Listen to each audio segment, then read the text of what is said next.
Tayo mga katagay. Ang dami nating ulam ngayon, no? Tinulang manok. Tapos may bagoong tayo. Tapos ito. Yan din yan. Sarap yan. Bagoong. Tapos parang may amoy, ah. Tapos ito. Ayun. Halo-halo yan. Daming gulay yan. Sarap yan. Opo. Bakit? Ayaw, di ma. Wala akong ulam eh. Matutulog na nga ako eh. Ha? Matutulog na ako. We, Tulog na ako. hindi nga. Walang ulam oh. Yung game na play, naamoy ko kanina. Tapos sabi mo, wala kang ulam. Asam. Lang eh. Dalang kanin, ah. Di, Alam na alam mo yung luto-luto lang yung ulam dito, ah. naamoy ko lang kanina. Lagi ka na walang ulam sa bahay nyo.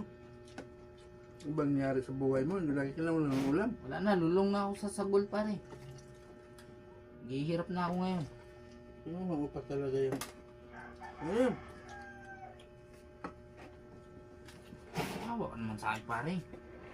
Kaya mo, pag ako makabawi-bawi sa'yo, pag umangat-angat ako, kahit pa paano, Paano ka angat? Eh, wala ka naman trabaho. Ano yan? pag Malak. magkaroon ako ng trabaho, pag umangat ako, ibibigay ko sa'yo lahat ng ano, lahat ng gusto mo, bilang kaibigan. Utot. Kung gusto mo ng alak, bibigyan kita. Pero salamat pare ha. Kala ko tutulog ka na, kumakain ka. Narinig ko kasi nagsasalita ka mag-isa dyan eh. Mahirap kasi madaanan yung bahay. Lagi nakaabang may dalang... Ala, kumakain ka lang dito. Masarap pa ng ulam mo. Ready ng kanin, ah. Masarap ito ulam, masarap.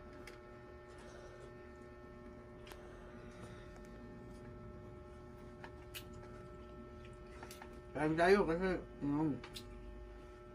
Masarap lagi ang ulam mo no. Yap.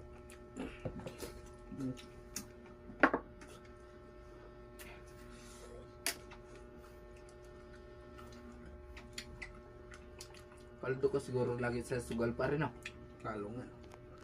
Sarap lagi ng ulam mo eh.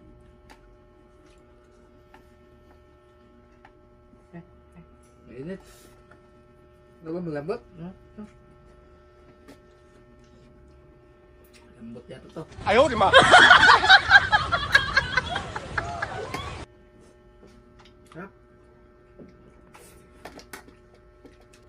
Nung uuwi na ako, ay nung umuwi ako, wala mang ulam sa bahay. Pupunta sana ako sa kabila.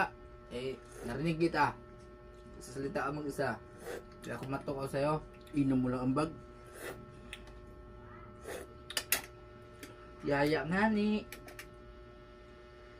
Bawal yan. Pero umutang naman ako dun sa may tindahan ng dalawang bote. Kaya naman kayo pag inom na walang ambag. Meron pa yun, no? Tabi ko lang to.